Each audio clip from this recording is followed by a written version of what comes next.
ഒരു നേരം കുടിക്കാം ഈ ചായ. കൊളസ്ട്രോൾ താഴേക്ക് വീഴും. ജീരകം. ഭക്ഷണത്തിന്റെ രുചി വർദ്ധിപ്പിക്കുന്നതിന് പുറമെ ജീരകം നമ്മുടെ ആരോഗ്യത്തിനും വളരെയേറെ ഗുണം ചെയ്യും. ചായയുടെ രൂപത്തിലും ജീരകം കഴിക്കാം. പോഷക ഗുണങ്ങളുള്ള ജീരക ചായ ആരോഗ്യത്തിന് വളരെയേറെ ഗുണം ചെയ്യുമെന്ന് കണക്കാക്കപ്പെടുന്നു.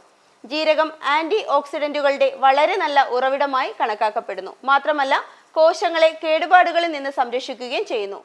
ശരീരഭാരം കുറയ്ക്കാൻ ജീരക ചായ വളരെയേറെ ഗുണം ചെയ്യുമെന്ന് കണക്കാക്കുന്നു. ജീരകത്തിൽ മെറ്റബോളിസം വർദ്ധിപ്പിക്കുന്ന ചില സംയുക്തങ്ങളുണ്ട്. ഇത് ശരീരത്തിന് ഊർജ്ജം നൽകുന്നു. മെറ്റബോളിസം ആരോഗ്യകരമായി നിലനിർത്തുന്നതോടെ നിങ്ങൾ കൂടുതൽ കലോറി കത്തിച്ചു കളയുന്നു. ദഹനത്തിന് വളരെ ഗുണം ചെയ്യുന്ന ഭക്ഷണനാരുകളുടെ നല്ല ഉറവിടമായി ജീരകം കണക്കാക്കപ്പെടുന്നു.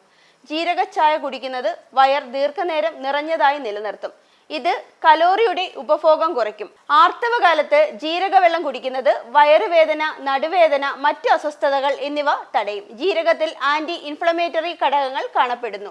വിശപ്പ് ശമിപ്പിക്കുന്ന അത്തരം നിരവധി സംയുക്തങ്ങൾ ജീരകത്തിൽ കാണപ്പെടുന്നു. ശരീരഭാരം കുറയ്ക്കാൻ ആഗ്രഹിക്കുന്നവർക്ക് ഇത് വളരെ നല്ലതായി കണക്കാക്കപ്പെടുന്നു. ജീരക ചായ ശരീരത്തിലെ കൊളസ്ട്രോളിന്റെ അളവ് കുറയ്ക്കുന്നു. കൂടാതെ രക്തത്തിലെ പഞ്ചസാരയുടെ അളവ് നിയന്ത്രിക്കുന്നു. പ്രമേഹ രോഗികൾ വെറും വയറ്റിൽ തീർച്ചയായും ഇത് കഴിക്കണമെന്ന് പറയപ്പെടുന്നു. ജീരക ചായ എപ്പോൾ വേണമെങ്കിലും കുടിക്കാമെങ്കിലും രാവിലെ വെറും വയറ്റിൽ അല്ലെങ്കിൽ ഭക്ഷണം കഴിക്കുന്നതിന് മുൻപ് ഇത് കുടിക്കുന്നത് വളരെയേറെ ഗുണം ചെയ്യും.